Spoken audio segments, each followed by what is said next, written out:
सबसे पहले हम मुख्य बिंदुओं को देख लेते हैं। आज के हमारे मुख्य बिंदु है विश्व बैंक विभिन्न देशों का वर्गीकरण करने के लिए किस मापदंड का प्रयोग करता है तथा आर्थिक विकास के आधार पर देशों को कितने भागों में बांटा गया है, और साथ ही साथ कुछ अन्य महत्वपूर्ण प्रश्नों का आज के इस वीडियो में हम अध्ययन करेंगे। आइए वीडियो की शुरुआत करते हैं। देखिए, यहाँ वीडियो आपकी कक्षा 10 सामाजिक विज्ञान आर्थिक विकास की समझ के पहले अध्याय विकास से बनाया जा रहा है और यह भाग 4 है। तो देखिए, विश्व बैंक जो है विभिन्न देशों के वर्गीकरण के लिए किस मापदंड का प्रयोग करता है, तो वहाँ प्रति व्यक्ति आय का प्रयोग करता है। जो विश्व बैंक है वह विभिन्न देशों के वर्गीकरण के लिए प्रति व्यक्ति आय का प्रयोग करता है और प्रति व्यक्ति आय का जो सूत्र होता है वह है कुल राष्ट्रीय आय बटा कुल जनसंख्या।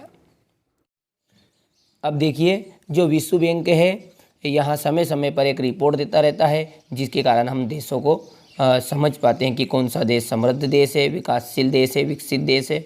तो 2017 में एक रिपोर्ट दी थी जिसमें जिस देश की प्रति व्यक्ति आय $12,056 रहेगी, ठीक है, वहाँ या फिर उसके बराबर होगी या उससे अधिक भी होगी, तो वहाँ आपका समृद्ध देश कहा जाएगा।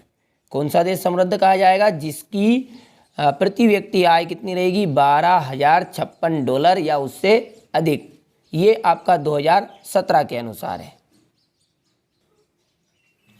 लेकिन 2019 में जिस देश की प्रति व्यक्ति आय 49,300 कितनी 49,300 $US रहेगी या उससे अधिक होगी, उसी देश को हम समृद्ध देश कह सकते हैं। तो आप 2019 का मेन याद रखिएगा, क्योंकि आपकी नई बुक में 2019 के हिसाब से प्रति व्यक्ति आय बताई गई है। तो जिस भी देश की प्रति व्यक्ति आय 49,300 $US है या उससे अधिक है, वहाँ देश समृद्ध देश कहा जाएगा। अब देखिए, मध्यम आय वाला देश किसे कहेंगे आप? कि जिसकी प्रति व्यक्ति आय 955 $US रहेगी या उससे अधिक होगी, और कितनी अधिक होगी? 12,056 से कम। ये गलती से बराबर लिखा गया है, आप कम लिखिएगा। 12,056 $US के से कम होगी, वहाँ मध्यम आय वाला देश कहलाएगा। ये तो आपकी 2017 की रिपोर्ट है, आपको 2019 का याद रखना मेन। तो जिस भी देश की प्रति व्यक्ति आय 2,500 $US से अधिक और 49,300 से कम, देखिए 49,300 हुई या उससे अधिक हुई तो वो तो समृद्ध देश में आ गया, और 49,300 से कम होगी पर 2,500 से अधिक होगी, ठीक है, तो वो देश आपका कौन सा कहलाएगा? मध्यम आय वाला देश कहलाएगा। ये आपकी 2019 की रिपोर्ट है। इसी तरह आपका निम्न आय वाला देश कौन सा कहलाएगा?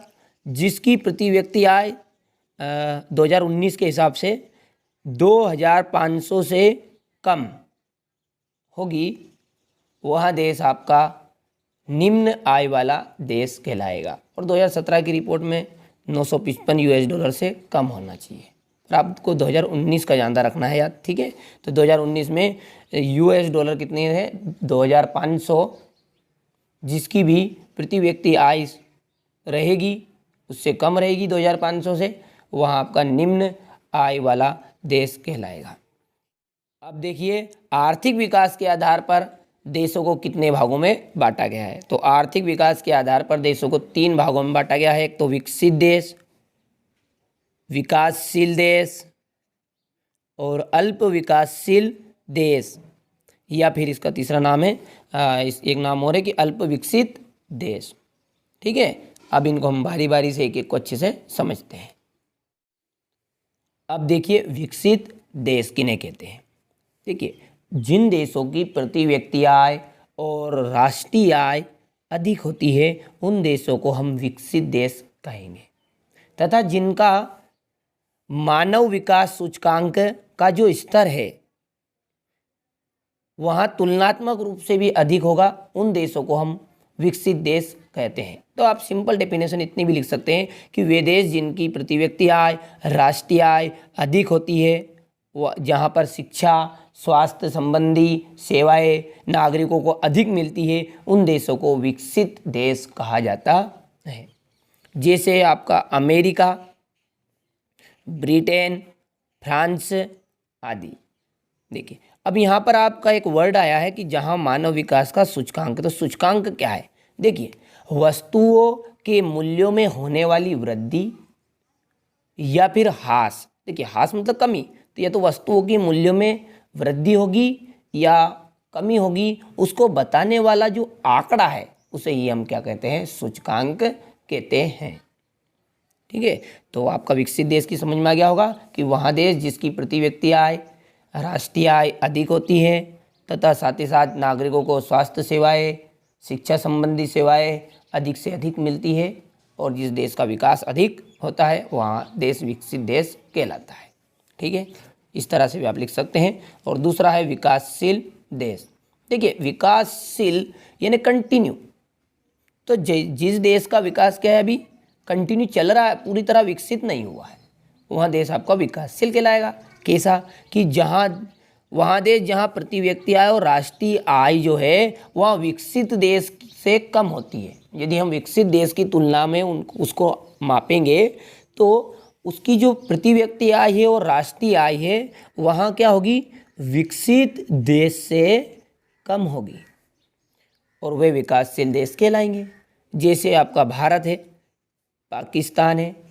देखिए समय समय पर अलग अलग धारणाएं बताई जाती है, अलग अलग रिकॉर्ड बताए जाते हैं। जो भारत है और पाकिस्तान है ये आपको कई अल्प विकासशील देश में भी इसको मापेंगे, क्योंकि कुछ न कुछ इसकी जो सेवाएं हैं, स्वास्थ्य संबंधी सेवाएं हैं, शिक्षा संबंधी सेवाएं, ये अल्प विकासशील या अल्प विकसित देश की तुलना में आती है। तो इस कारण से इसे कई बार अल्प विकसित या अल्प विकासशील देश की तुलना में भी रखा जाता है। लेकिन आप विकासशील देश की तुलना में उदाहरण इसका दीजिएगा, यहाँ पर आपकी बुक में यहीं पर विकासशील देश की तुलना में ही है।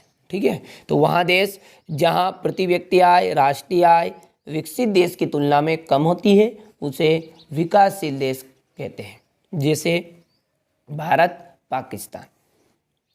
और अब आपका अंत में है अल्प विकासशील देश या अल्प विकसित देश किसे कहते हैं?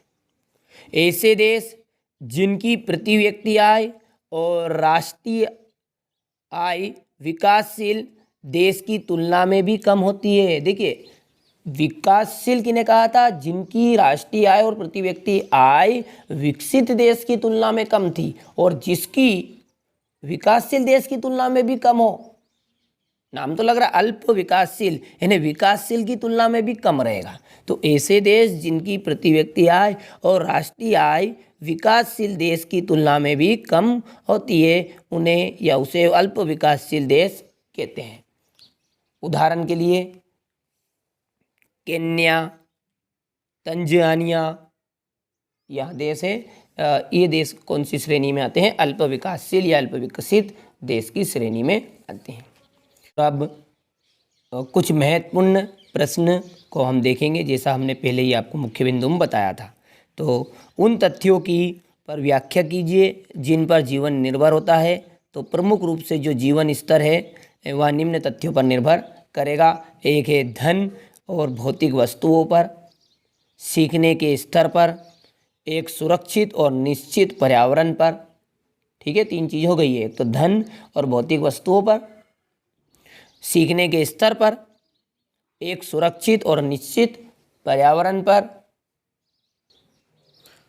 और चौथा है आपका पर्यावरण में व्यक्तिगत सम्मान की स्थिति पर, और परिवार के सदस्यों की उपस्थिति, मित्रों और रिश्तेदार पर। ठीक है, और एक और महत्वपूर्ण प्रश्न है आपका प्रति व्यक्ति आय के कम होने के कारण। यहाँ आपका मोस्ट इम्पोर्टेंट प्रश्न है कि जो प्रति व्यक्ति आय के कम होने के मुख्य कारण बताइए। तो मुख्य कारण है एक तो जनसंख्या वृद्धि के कारण, और दूसरा है कृषि उत्पादन की अनिश्चितता के कारण। देखिए कृषि उत्पादन, अधिकतर हमारा जो देश है कृषि प्रधान देश है, और यहाँ पर कृषि जो है वो उसका जो उत्पादन है वो निश्चित नहीं है, कभी तो बहुत ज़्यादा पैदावार दे देती है, कभी देती ही नहीं है। तो जो कृषि उत्पादन की अनिश्चितता है इसके कारण भी प्रति व्यक्ति आय कम हुई है और जनसंख्या वृद्धि के कारण भी प्रति व्यक्ति आय कम हुई है। तो अब आप यहाँ से इसका स्क्रीनशॉट लीजिए और अपनी नोट कॉपी में अच्छे से लिखकर ज़रूर याद कीजिएगा ताकि आपको परीक्षा में अधिक से अधिक अंक प्राप्त हो सके।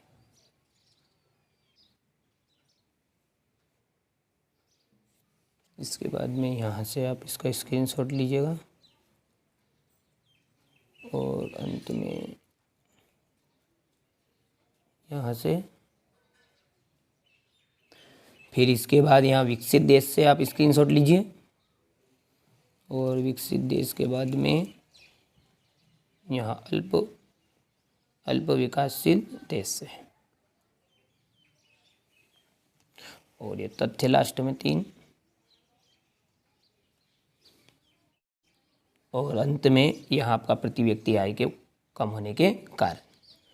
अगले पार्ट में हम आय और अन्य मापदंड से संबंधित प्रश्न को अच्छी तरह कंप्लीट करने का प्रयास करेंगे। जब तक आप इन्हें अच्छे से नोट कॉपी में लिखकर इन्हें कंप्लीट कीजिएगा।